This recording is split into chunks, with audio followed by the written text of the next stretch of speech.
బాంబులని తుసు బాంబులే అయిపోయినాయి. నీ మాటలు విన్నాక రాష్ట్ర ప్రజలకు పొంగులేటి పొగరు దగ్గలేదు, నువ్వు పొగరులేటివనే విషయం స్పష్టంగా అర్థమైంది. నీ లూటి మైనింగ్ లో నువ్వు పొంగు లూటివి అనే విషయం కూడా రాష్ట్ర ప్రజలకు స్పష్టంగా అర్థమైంది. ఇంకా చాలా ఉన్నాయి బయటకు వచ్చేది, ఏమిట్లకేమి రాలే, ఇంకా చాలా ఉన్నాయి. మేము స్ట్రైట్ గా అడుగుతున్నాం, ఇది ప్రభుత్వ భూమి అని ఎప్పుడైతే మీరు చెప్తున్నారో సెక్రటరియట్లో కూర్చొని, అది ప్రైవేట్ ఆధీనుల చేతుల్లో ఉంది. Come on you hand over it. హైడ్రాను పంపించు, కాంపౌండ్ వాళ్ళు డెమాలిష్ చేయి, ఆక్రమణదారులను బౌన్సర్లను అరెస్ట్ చేయి, అక్కడ గవర్నమెంట్ భూమి అని పేరు పెట్టి చిత్తశుద్ధి నిరూపించుకో. నంబర్ 1. నంబర్ 2, మైనింగ్ అధికారులే చెప్పినారు, 4 శాఖలు, రెవెన్యూ డిపార్ట్మెంట్, రెవెన్యూ అంటే నీ శాఖనే కదా, ల్యాండ్సే కదా, నీ శాఖ అధికారే పోయి చెప్పిండు ఇది రాఘవాది అని. Revenue, electricity, mining, pollution control board 4 శాఖల అధికారులు పోయి ఇది రాఘవ అక్రమ మైనింగ్ అని నీకు నోటీస్ ఇచ్చిండు. ఆ 4 శాఖల మీద యాక్షన్ తీసుకో. మరి వాళ్ళ తప్ప నీ తప్ప తేలాలి కదా. మరి లేదు, నీ ముఖ్యమంత్రి, నీ మైనింగ్ మంత్రి, నీ సహచర మంత్రి చెప్పిండు కదా ఇది రాఘవది, మేమే దొరకబట్టినాం, మేమే పెనాల్టీ చేసినాం, దొంగను దొరకబట్టినాం, పైసలు వసూలు చేసినామని నీ ముఖ్యమంత్రి చెప్పిండు. మరి ముఖ్యమంత్రి చేత చెప్పి, ముఖ్యమంత్రి అసెంబ్లీలో అబద్దం ఆడిండని చెప్పి, మరి మైనింగ్ మంత్రితో చెప్పి ఆయన అబద్దం ఆడిండని చెప్పు. లేదు, నువ్వు క్షమాపణ చెప్పు ఫస్ట్. ముఖ్యమంత్రి, మైనింగ్ మంత్రి అసెంబ్లీలో లేచి రాఘవకు మీటర్లు దొరకలే కనుక డీజిల్ జనరేటర్ మీద నడిపిండు, అనుమతుల కోసం ఢిల్లీకి అప్లై చేసుకున్నాడు, రాఘవకు మన పొంగులేటికి సంబంధమే లేదు అని ముఖ్యమంత్రి అసెంబ్లీలో మాట్లాడిండు. మరి నువ్వెందుకు ఆ రోజు అసెంబ్లీలో మౌనంగా తల కిందికేసుకొని కూర్చున్నావు?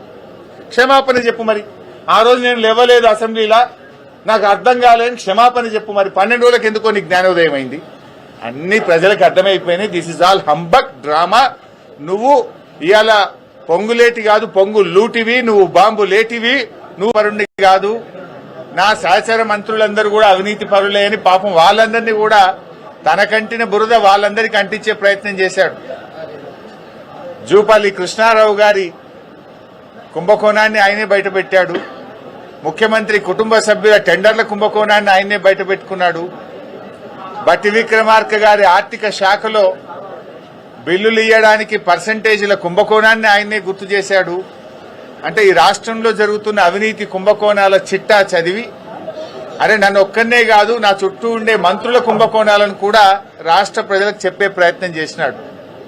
అంటే ఆయన తాపత్రయము, ఆయన ప్రయాస అంతా కూడా నేనొక్కనే కుంభకోణాలు చేయలేదు, నేనొక్కనే అవినీతి పరుణ్ణి కాదు, రాష్ట్ర కేబినెట్ లో చాలా మంది ఉన్నారని తన బురద అందరికీ అంటించే ప్రయత్నం చేసినట్టుగా నిన్న ఆయన ప్రయత్నం కనబడ్డది.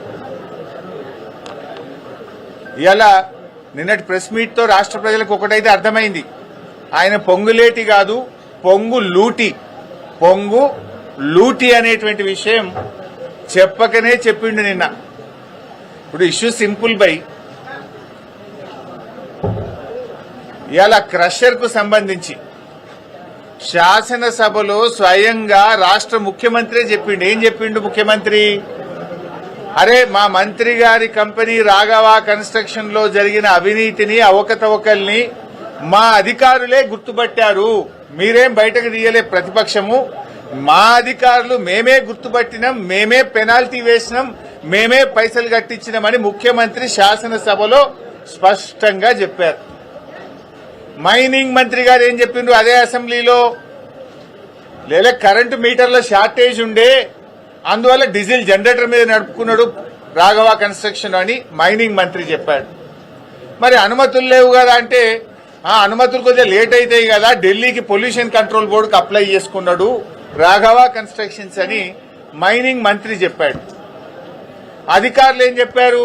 ఒక్క అధికారి కాదు, revenue, electricity, pollution control board, mining department 4 శాఖల అధికారులు మైన్ ఇన్స్పెక్ట్ చేసి, 4 శాఖల అధికారులు ఇది ఇల్లీగల్ మైన్, అనుమతులు లేకుండా నడుపుతున్న మైన్ అని 4 శాఖల అధికారులు రాఘవ కన్స్ట్రక్షన్ కు నోటీస్ ఇచ్చారు.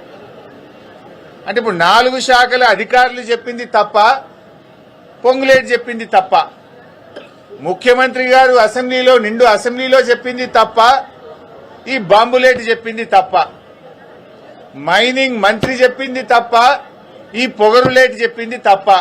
ఇవాళ ఆయన సమాధానం చెప్పాలి. శాసనసభలో ముఖ్యమంత్రి మైనింగ్ మంత్రి ఇద్దరు చెప్పారు, ఇది రాఘవకు సంబంధించిందే, మా అధికారులే గుర్తుపట్టారు, రాఘవ మీద కేసులు పెట్టాము, రాఘవ దగ్గర డబ్బులు వసూలు చేసినామని నీ ముఖ్యమంత్రి, నీ మైనింగ్ మంత్రి, నీ సహచరులే చెప్పారు. నువ్వేం బుకాయిస్తున్నావు, అది నాకు సంబంధమే లేదు అని బుకాయిస్తున్నావు. అరే 4 శాఖల అధికారులు పోయి ఒక్కసారి కాదు నీకు 3 సార్లు నోటీసులు ఇచ్చారు.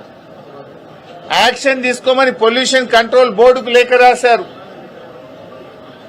నువ్వు పొగరు తగ్గించుకో, పొగరు లేటి, ఇంకా చాలా ఉన్నాయి నీ విషయాలు బయటకు రావాల్సినాయి.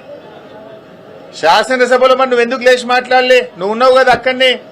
నీ ముఖ్యమంత్రి గారు లేచి ఇది ప్రతిపక్షం దొరకవట్లే, ఈ దొంగతనం మేమే దొరకబట్టినాం, ఈ దొంగతనాన్ని మేమే నోటీసులు ఇచ్చినాం, మేమే పెనాల్టీలు వేసినామని నీ ముఖ్యమంత్రి చెప్తుంటే నువ్వు పక్కనే కూర్చున్నావు కదా. ఇది నాది కాదు అని అసెంబ్లీలో నువ్వు ఎందుకు లేచి నిలబడి చెప్పలేదు?